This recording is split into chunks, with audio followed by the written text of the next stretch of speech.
أعوذ بالله من الشيطان الرجيم. بسم الله الرحمن الرحيم. والمحصنات من النساء إلا ما ملكت أيمانكم كتاب الله عليكم، وأحل لكم ما وراء ذلكم أن تبتغوا بأموالكم محصنين غير مسافحين، فما استمتعتم به منهن فآتوهن أجورهن فريضة، ولا جناح عليكم فيما تراضيتم به من بعد الفريضة، إن الله كان عليما حكيما. ومن لم يستطع منكم طولا أن ينكح المحسنات المؤمنات فمما ملكت أيمانكم من فتياتكم المؤمنات، والله أعلم بإيمانكم بعضكم من بعض، فانكحوهن بإذن أهلهن وآتوهن أجورهن بالمعروف محصنات غير مسافحات ولا متخذات أخدان. فإذا أحسن فإن أتين بفاحشة فعليهن نصف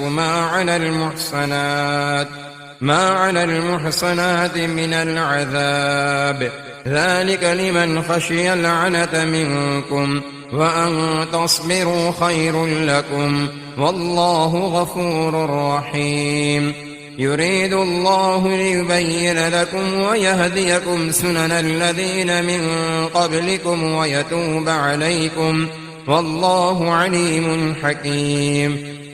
والله يريد أن يتوب عليكم، ويريد الذين يتبعون الشهوات أن تميلوا ميلا عظيما. يريد الله أن يخفف عنكم وخلق الإنسان ضعيفا. يا أيها الذين آمنوا لا تأكلوا أموالكم بينكم بالباطل إلا أن تكون تجارة عن تراض منكم، ولا تقتلوا أنفسكم، إن الله كان بكم رحيما.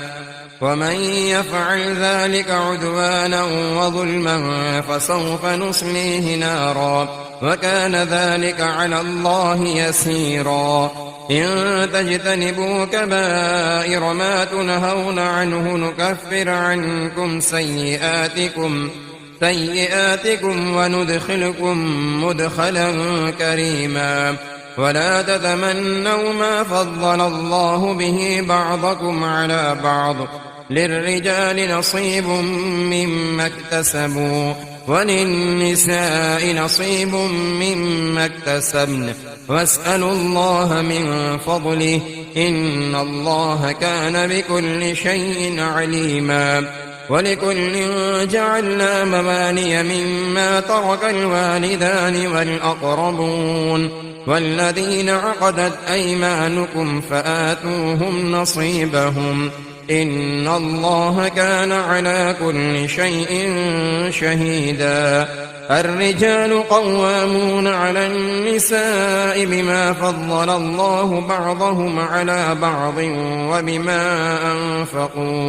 وبما أنفقوا من أموالهم، فالصالحات قانتات حافظات للغيب بما حفظ الله. واللاتي تخافون نشوزهن فعظوهن واهجروهن في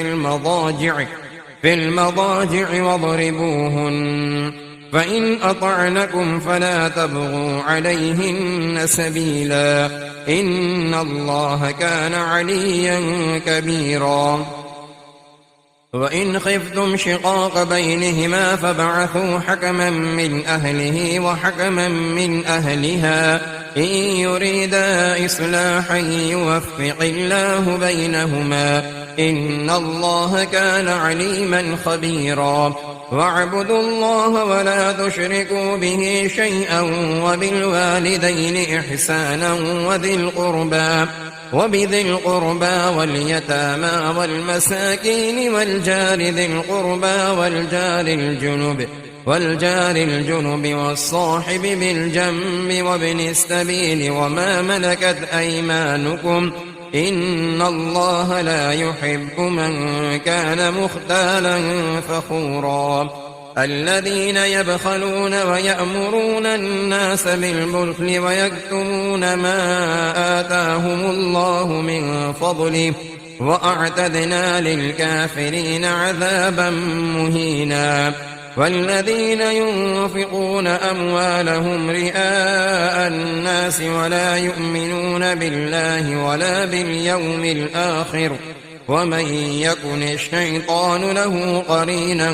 فساء قرينا وماذا عليهم لو آمنوا بالله واليوم الآخر وأنفقوا مما رزقهم الله وكان الله بهم عليما إن الله لا يظلم مثقال ذرة وإن تك حسنة يضاعفها ويؤت من لدنه أجرا عظيما فكيف إذا جئنا من كل أمة بشهيد وجئنا بك على هؤلاء شهيدا يومئذ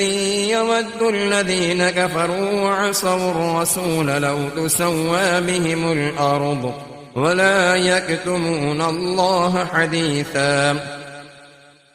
يا أيها الذين آمنوا لا تقربوا الصلاة وأنتم سكارى حتى تعلموا ما تقولون ولا جنبا إلا عابري سبيل حتى تغتسلوا وإن كنتم مرضى أو على سفر أو جاء أحد منكم من الغائط أو لامستم النساء فلم تجدوا ماء فتيمموا صعيدا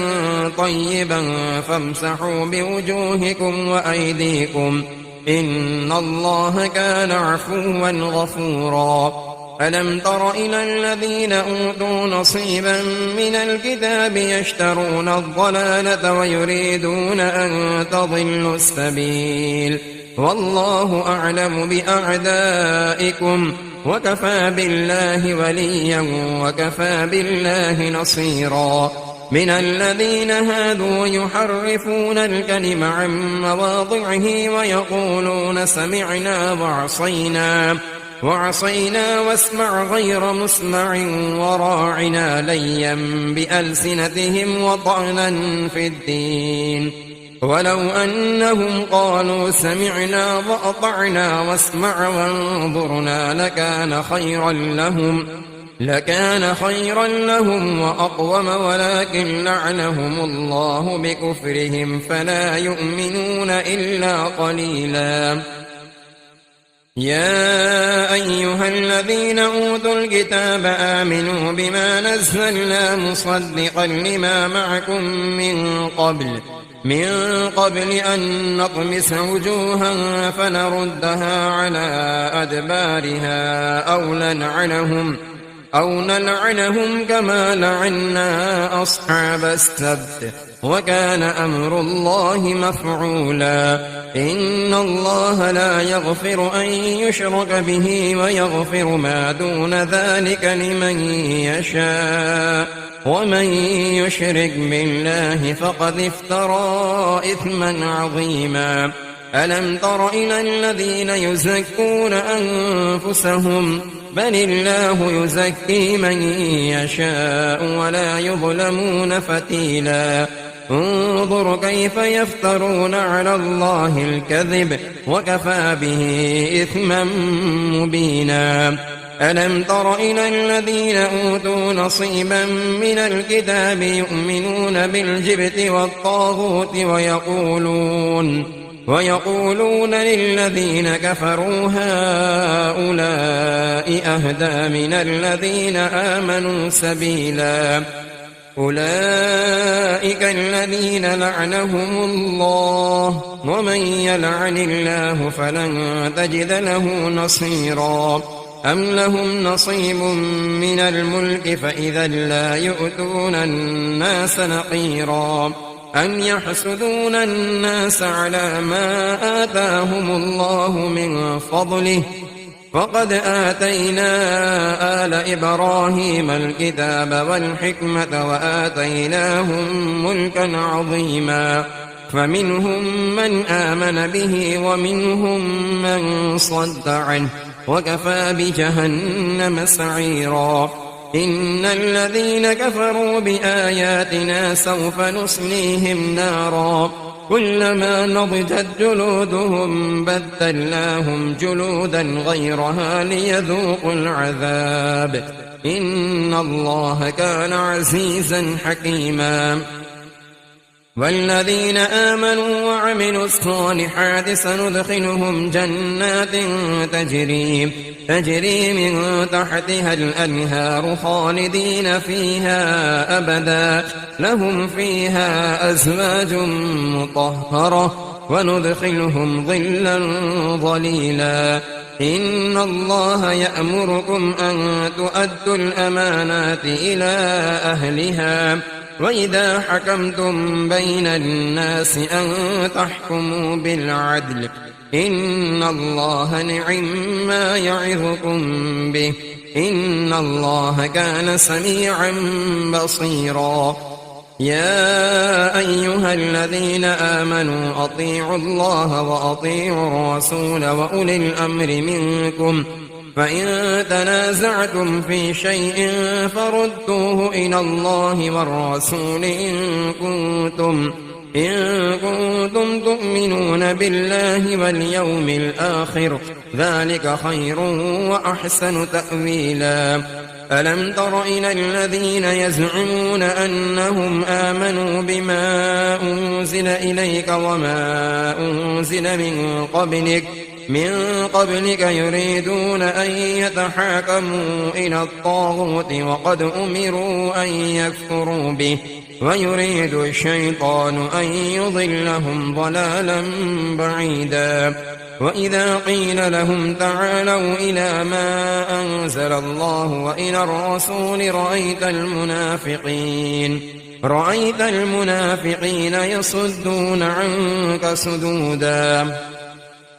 فكيف إذا أصابتهم مصيبة بما قدمت أيديهم ثم جاءوك يحلفون بالله إن أردنا إلا إحسانا وتوفيقا أولئك الذين يعلم الله ما في قلوبهم فأعرض عنهم وعظهم وقل لهم في أنفسهم قولا بليغا وما أرسلنا من رسول إلا ليطاع بإذن الله ولو أنهم إذ ظلموا أنفسهم جاءوك فاستغفروا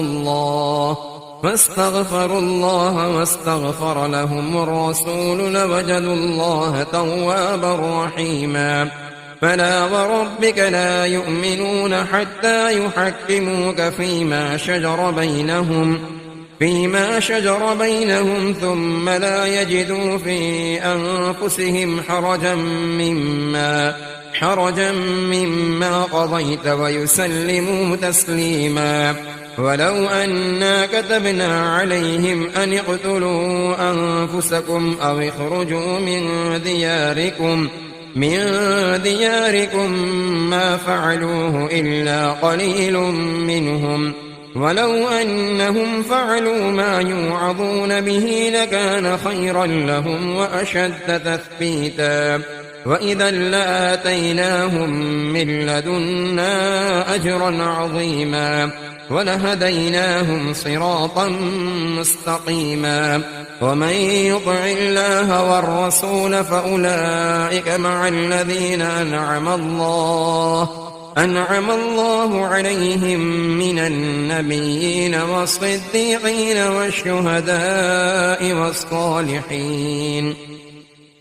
وحسن أولئك رفيقا ذلك الفضل من الله وكفى بالله عليما يا أيها الذين آمنوا خذوا حذركم فانفروا ثبات أو انفروا جميعا وإن منكم لمن ليبطئن فإن أصابتكم مصيبة قال قد أنعم الله علي إذ لم أكن معهم شهيدا ولئن أصابكم فضل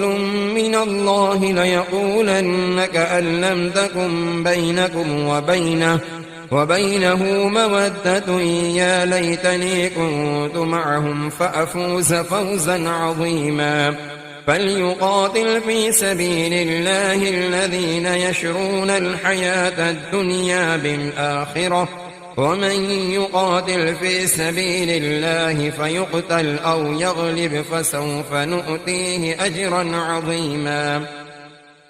وما لكم لا تقاتلون في سبيل الله والمستضعفين من الرجال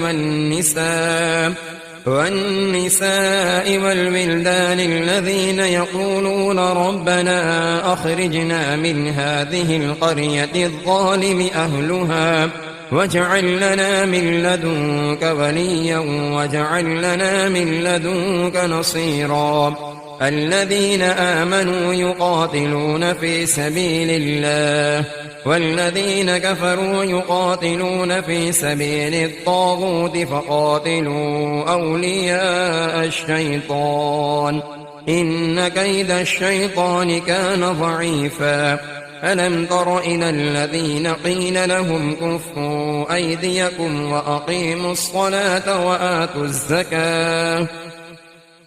فلما كتب عليهم القتال إذا فريق منهم يخشون الناس كخشية الله أو أشد خشية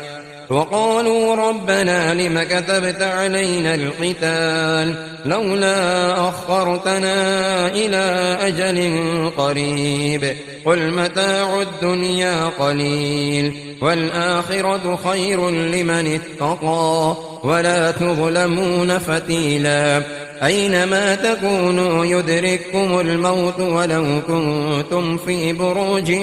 مشيدة وإن تصبهم حسنة يقولوا هذه من عند الله وإن تصبهم سيئة يقولوا هذه من عندك قل كل من عند الله فما لهؤلاء القوم لا يكادون يفقهون حديثا ما أصابك من حسنة فمن الله وما أصابك من سيئة فمن نفسك وأرسلناك للناس رسولا وكفى بالله شهيدا من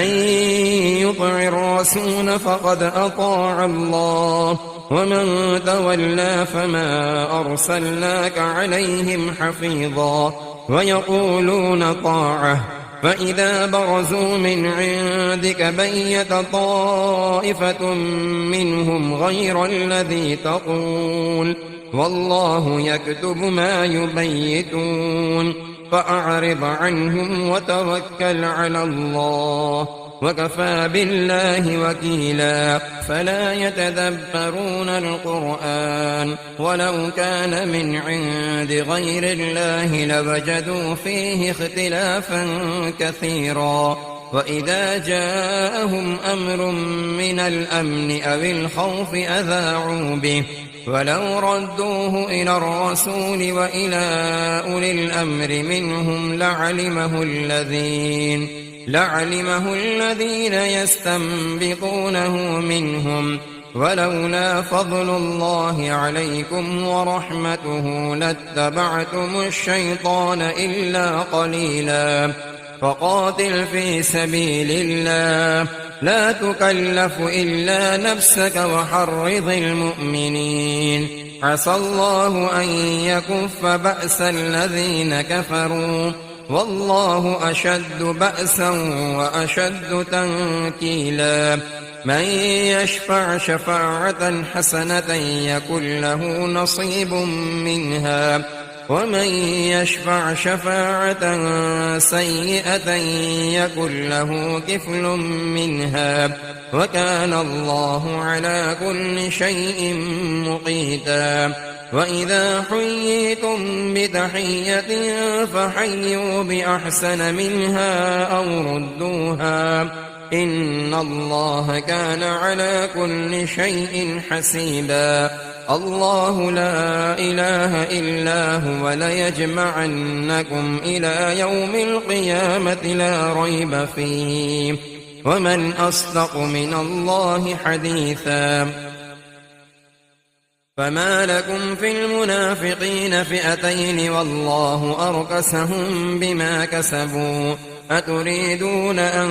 تهدوا من أضل الله ومن يضلل الله فلن تجد له سبيلا ودوا لو تكفرون كما كفروا فتكونون سواء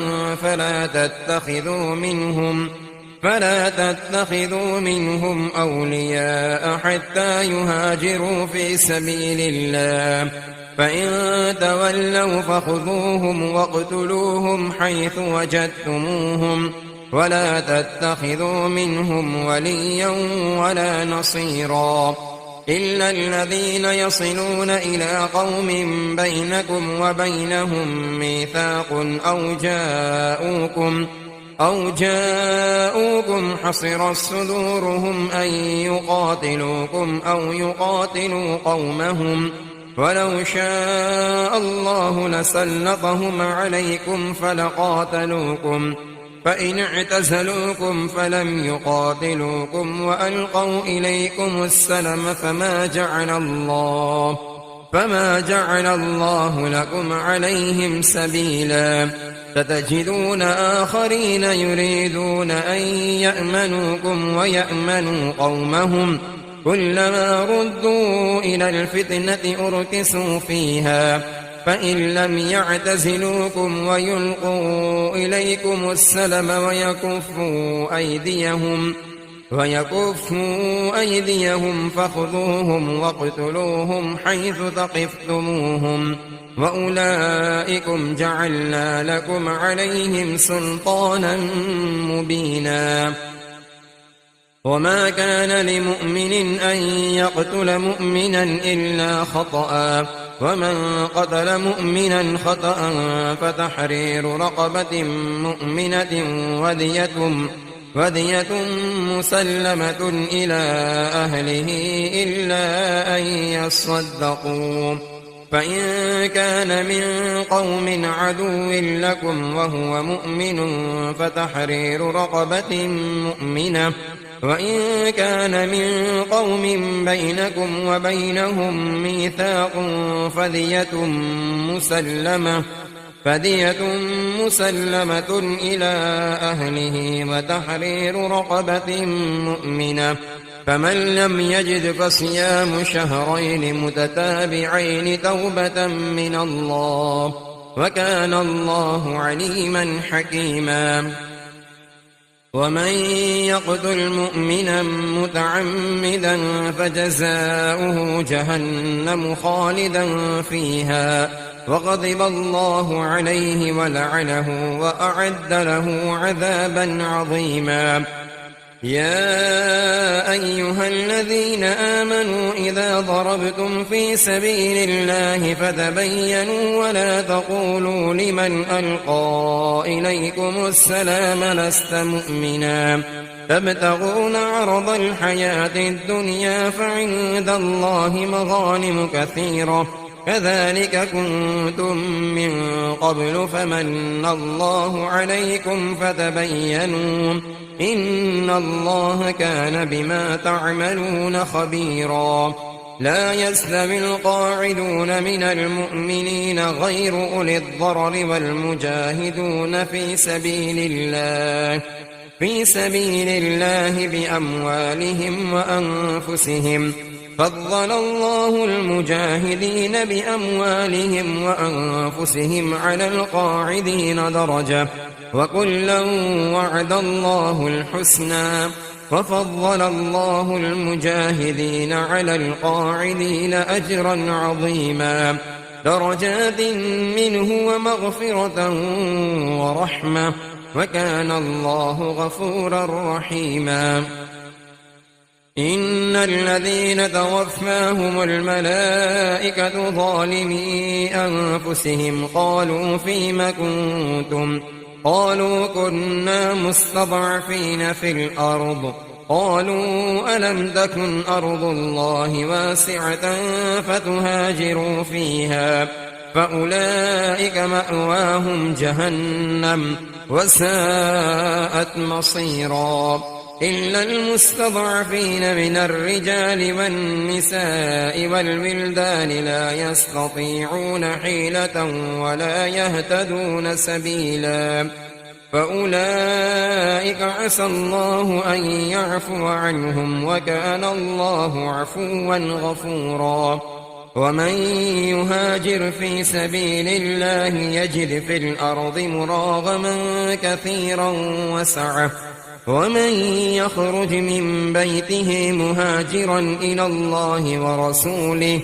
ورسوله ثم يدركه الموت فقد وقع أجره على الله وكان الله غفورا رحيما وإذا ضربتم في الأرض فليس عليكم جناح أن تقصروا من الصلاة إن خفتم أن يفتنكم الذين كفروا إن الكافرين كانوا لكم عدوا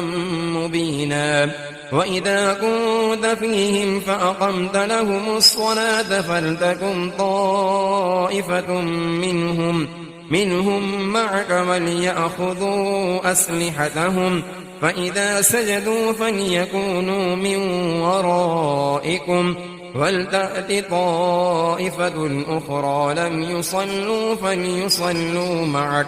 فليصلوا معك وليأخذوا حذرهم وأسلحتهم ود الذين كفروا لو تغفلون عن أسلحتكم وأمتعتكم فيميلون عليكم ميلة واحدة ولا جناح عليكم إن كان بكم أذى من مطر أو كنتم مرضى أن تضعوا أسلحتكم وخذوا حذركم إن الله أعد للكافرين عذابا مهينا فإذا قضيتم الصلاة فاذكروا الله قياما وقعودا وعلى جنوبكم فإذا اطمأننتم فأقيموا الصلاة إن الصلاة كانت على المؤمنين كتابا موقوتا ولا تهنوا في ابتغاء القوم إن تكونوا تألمون فإنهم يألمون كما تألمون وترجون من الله ما لا يرجون وكان الله عليما حكيما إنا أنزلنا إليك الكتاب بالحق لتحكم بين الناس بما أراك الله ولا تقل للخائنين خصيما واستغفر الله إن الله كان غفورا رحيما ولا تجادل عن الذين يختانون أنفسهم إن الله لا يحب من كان خوانا أثيما يستخفون من الناس ولا يستخفون من الله وهو معهم إذ يبيتون ما لا يرضى من القول وكان الله بما يعملون محيطا ها أنتم هؤلاء جادلتم عنهم في الحياة الدنيا فمن يجادل الله عنهم يوم القيامة أم من يكون عليهم وكيلا ومن يعمل سوءا أو يظلم نفسه ثم يستغفر الله يجد الله غفورا رحيما ومن يكسب إثما فإنما يكسبه على نفسه وكان الله عليما حكيما ومن يكسب خطيئة أو إثما ثم يرمي به بريئا فقد احتمل بهتانا وإثما مبينا. ولولا فضل الله عليك ورحمته لهمت طائفة منهم أن يضلوك وما يضلون إلا أنفسهم وما يضرونك من شيء. وأنزل الله عليك الكتاب والحكمة وعلمك ما لم تكن تعلم وكان فضل الله عليك عظيما. لا خير في كثير من نجواهم إلا من أمر بصدقة أو معروف أو إصلاح بين الناس ومن يفعل ذلك ابتغاء مرضات الله فسوف نؤتيه أجرا عظيما. ومن يشاقق الرسول من بعد ما تبين له الهدى ويتبع غير سبيل المؤمنين نوله ما تولى ونصله جهنم وساءت مصيرا. إن الله لا يغفر أن يشرك به ويغفر ما دون ذلك لمن يشاء ومن يشرك بالله فقد ضل ضلالا بعيدا. إن يدعون من دونه إلا إناثا وإن يدعون إلا شيطانا مريدا لعنه الله وقال لأتخذن من عبادك نصيبا مفروضا. ولأضلنهم ولأمنينهم ولآمرنهم فليبتكن آذان الأنعام ولآمرنهم فليغيرن خلق الله. ومن يتخذ الشيطان وليا من دون الله فقد خسر خسرانا مبينا. يعدهم ويمنيهم وما يعدهم الشيطان إلا غرورا. أولئك مأواهم جهنم ولا يجدون عنها محيصا. والذين آمنوا وعملوا الصالحات سندخلهم جنات تجري من تحتها الأنهار خالدين فيها أبدا وعد الله حقا ومن أصدق من الله قيلا. ليس بأمانيكم ولا أماني أهل الكتاب من يعمل سوءا يجز به ولا يجد له من دون الله وليا ولا نصيرا. ومن يعمل من الصالحات من ذكر أو أنثى وهو مؤمن فأولئك يدخلون الجنة ولا يظلمون نقيرا. ومن أحسن دينا ممن أسلم وجهه لله وهو محسن واتبع ملة إبراهيم حنيفا واتخذ الله إبراهيم خليلا. ولله ما في السماوات وما في الأرض وكان الله بكل شيء محيطا. ويستفتونك في النساء قل الله يفتيكم فيهن وما يتلى عليكم في الكتاب في يتامى النساء اللاتي لا تؤتونهن ما كتب لهن وترغبون أن تنكحوهن والمستضعفين من الولدان وأن تقوموا لليتامى بالقسط وما تفعلوا من خير فإن الله كان به عليما. وإن امرأة خافت من بعلها نشوزا أو إعراضا فلا جناح عليهما أن يصلحا بينهما صلحا والصلح خير، وأحضرت الأنفس الشح، وإن تحسنوا وتتقوا فإن الله كان بما تعملون خبيرا. ولن تستطيعوا أن تعدلوا بين النساء ولو حرصتم، فلا تميلوا كل الميل فتذروها كالمعلقة، وإن تصلحوا وتتقوا فإن الله كان غفورا رحيما. وإن يتفرقا يغن الله كلا من سعته، وكان الله واسعا حكيما. ولله ما في السماوات وما في الأرض، ولقد وصينا الذين أوتوا الكتاب من قبلكم وإياكم أن اتقوا الله، وإن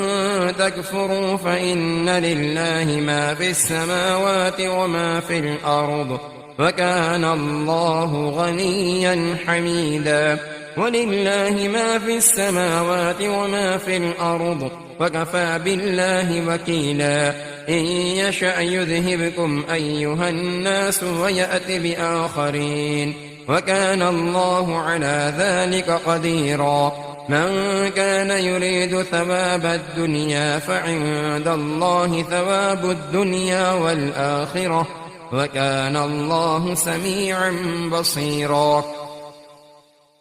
يا أيها الذين آمنوا كونوا قوامين بالقسط شهداء لله ولو على أنفسكم أو الوالدين والأقربين، إن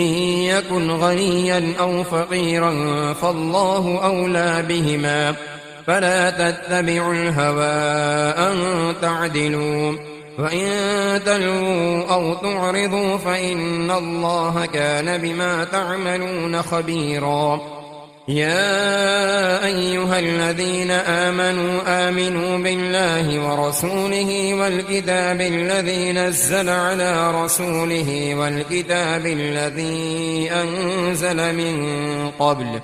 ومن يكفر بالله وملائكته وكتبه ورسله واليوم الآخر فقد ضل ضلالا بعيدا. إن الذين آمنوا ثم كفروا ثم آمنوا ثم كفروا ثم ازدادوا كفرا لم يكن الله ليغفر لهم ولا ليهديهم سبيلا. بشر المنافقين بأن لهم عذابا أليما. الذين يتخذون الكافرين أولياء من دون المؤمنين أيبتغون عندهم العزة فإن العزة لله جميعا. وقد نزل عليكم في الكتاب أن إذا سمعتم آيات الله يكفر بها ويستهزأ بها فلا تقعدوا معهم حتى يخوضوا في حديث غيره إنكم إذا مثلهم. إن الله جامع المنافقين والكافرين في جهنم جميعا. الذين يتربصون بكم فإن كان لكم فتح من الله قالوا ألم نكن معكم وإن كان للكافرين نصيب قالوا ألم نستحوذ عليكم ونمنعكم من المؤمنين. فالله يحكم بينكم يوم القيامة ولن يجعل الله للكافرين على المؤمنين سبيلا. إن المنافقين يخادعون الله وهو خادعهم وإذا قاموا إلى الصلاة قاموا كسالى يراءون الناس ولا يذكرون الله إلا قليلا مذبذبين بين ذلك لا إله هؤلاء ولا إله هؤلاء ومن يضلل الله فلن تجد له سبيلا. يا أيها الذين آمنوا لا تتخذوا الكافرين أولياء من دون المؤمنين أتريدون أن تجعلوا لله عليكم سلطانا مبينا إن المنافقين في الدرك الأسفل من النار ولن تجد لهم نصيرا إلا الذين تابوا وأصلحوا واعتصموا بالله وأخلصوا دينهم لله فأولئك مع المؤمنين